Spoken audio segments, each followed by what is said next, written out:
Ladies and gentlemen, we have a red alert.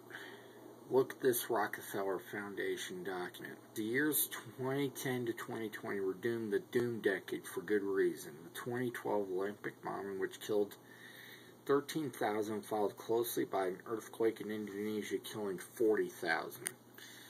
We have Exhibit A on what they're going to do, what the criminal shadow government will do in order to probably suspend the elections in November. Also, this article here, drawing inspiration from Hitler, UK threatens to arrest thought criminals. Basically, if you protest anything that's anti-globalist, you will be arrested.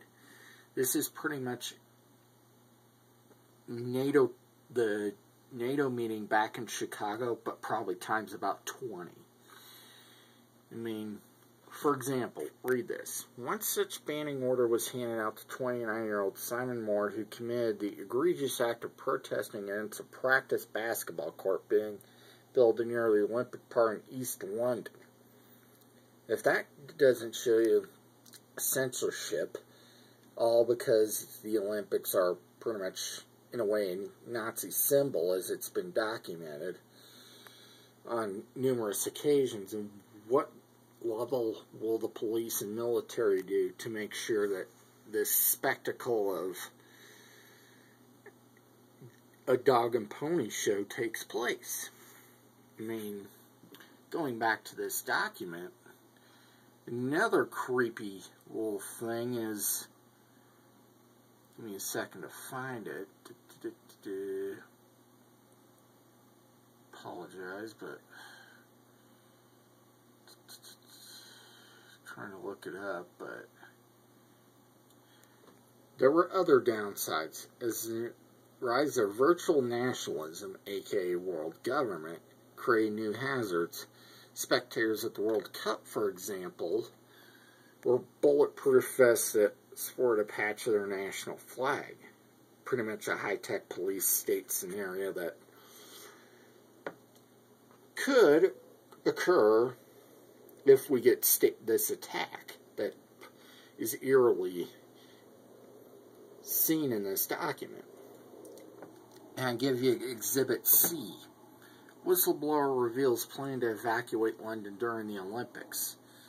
This lead gentleman talked with someone on Friday about how security is lax and how potentially terrorists could just walk in with ammunition or explosives and, pretty much cause this scenario here to occur. I mean, we know the police state's going to be in force during the games in about 30 days' time. I mean, they're talking about how security's not trained properly, or the fact that there's 200 casket lines that kind of remind you of a FEMA camp scenario that is openly admitted that they exist, as seen in the documents of the re-education camps. Also, one other thing before I give you some predictions that may or not be accurate, but being I've been awake to this for a year or so, let's give you this map right here, basically detailing it. It's from YouTube, and if you want to look it up, it's exclusive. Undercover reporter infiltrates the security. I mean, documenting how pretty much London's going to be a test run for the police state that I have a feeling may occur this year, to be honest with you.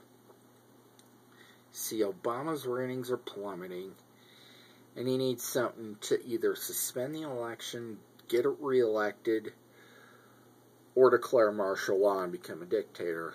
This is one of them. And there's the Republican or Democratic convention. Easily you could have a false flag there.